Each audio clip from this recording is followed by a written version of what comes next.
அன்பானவர்களே, இயேசுவின் நாமத்தினாலே உங்களை வாழ்த்தி வரவேற்கிறேன். ஒவ்வொரு நாளும் இந்த வீடியோ மூலமாய் உங்களை காண்பதில் மிகுந்த சந்தோஷப்படுகிறேன். நன்றாக இருப்பீர்கள் நம்புகிறேன், விசுவாசிக்கிறேன். இயேசுவின் நாமத்தினாலே உங்களை ஆசீர்வதிக்கிறேன். கர்த்தர் இந்த நாளிலே உங்களோடு பேசக்கூடிய வார்த்தை மத்தேயு சுவிசேஷம் 5ஆம் அதிகாரம் 10ஆம் வசனம். நீதியின் நிமித்தம் துன்பப்படுகிறவர்கள் பாக்கியவான்கள், பரலோக ராஜ்யம் அவர்களுடையது. நீதியின் நிமித்தம், நீதினா என்னங்க? இயேசு கிறிஸ்துவை வழியை பின்பற்றுகிறவர்கள், அவங்க தான் நீதின்றார். அந்த நீதியை பின்பற்றுகிற தாகம் உள்ளவர்கள், நீதியின் மேல் தாகம் உள்ளவர்கள். எப்படி சொன்னால் அந்த வார்த்தை நல்லா கூர்ந்து கவனிங்கள். நீதி நிமித்தம் துன்பப்படுகிறவர்கள் பாக்கியவான்கள். நீதி அப்படின்னு சொன்னால் இது கர்த்தருடைய வார்த்தை. இந்த வார்த்தையை நம்ம தவறாக நடக்கக்கூடாது, இந்த வார்த்தை தவறாக பேசக்கூடாது அப்படி நினைக்கிறோமே. அது நீதியானுடைய தேவனுடைய வார்த்தையை நம்ம நீதியாய் நடக்கும்போது அவர்கள் துன்பப்படுவார்கள். உண்மையை கரெக்டாக பேசினா உன் மேலே குற்றம் சுமக்கப்படும். போய் பேசினா அவனை விட்டுருவாங்க, ஏதாவது காய்ச்சல் தப்பிச்சிக்கலான்னு பார்க்குறோம்.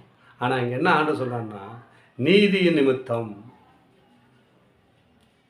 நீதியாக யாரெல்லாம் நடந்துக்கிற அவங்களாம் துன்பப்படுவீன்றார். ஆண்டவர் நீதியாக நடந்தார், துன்பம் சாட்டினாங்க, துயரம் பட்டாங்க, அவங்க மேலே குற்றச்சாட்டப்பட்டார்கள். உங்கள் வாழ்க்கையிலும் அதுமாரி சாட்டப்படுவார்கள் என்றார்.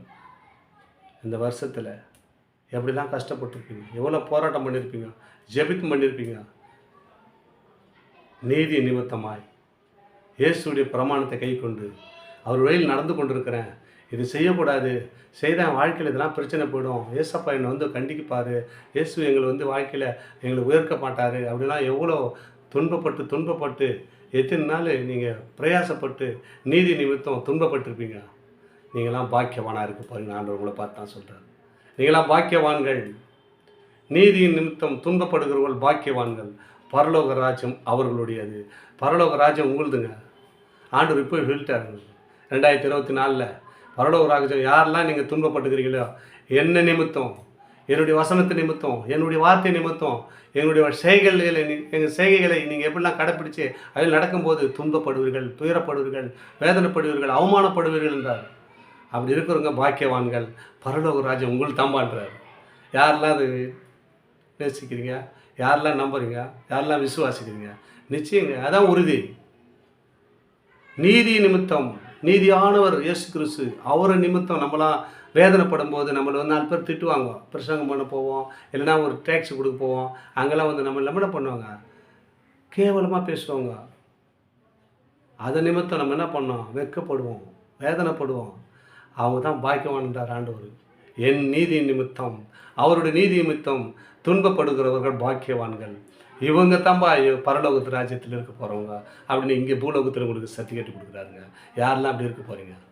இயேசுடைய நீதி நிமித்தம் யாரெல்லாம் துயரப்படுகிறீர்களோ அவர்கள் பாக்கியவானாக இருப்பீர்கள் என்று ஆண்டவர் உங்களை பார்த்து சொன்னார். என் அன்பு சகோதர சகோதரிகளே, இந்த வார்த்தை கேட்ட மாத்திர நீங்கள் நீதி நிமித்தம் அவனுக்கு தின்னால் துன்பப்படாத இருந்துக்கலாம்.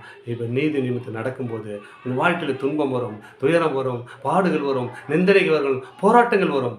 ஆனால் அதை சகிக்கிற மனுஷன் பாக்கியவான் என்று ஆண்டவர் சொல்லுகிறார். பயப்படாதீங்க, இவ்வளோ நாள் சகித்திருப்பீங்க, ஆண்டவர் உங்களை உயர்த்த போகிறார். பரலோக ராஜ்யத்தில் உனக்கு ஒரு கூடாரத்தை அமைச்சு வச்சிருக்கார். பயப்படாதீங்க, பரலோக ராஜ்யம் உங்களுடையது என்று ஆண்டவர் நாளிலே உறுதியாக சொல்லுகிறார். என்ன நிமித்தம்? அவருடைய வார்த்தை நிமித்தம், அவருடைய நீதி நிமித்தம் துன்பப்படுகிறவர்கள் பாக்கியவான்கள், பரலோக ராஜ்யம் அவர்களுக்கு தான் நான் ரெடி பண்ணி வச்சுக்கிறேன்றார். நம்ம பரலோக ராஜ்யத்துக்கு சொந்தக்காரராய் மாறுவோம். கர்த்தருடைய வார்த்தையிலே நிலைச்சு நிற்போம். ஆமென். God bless you.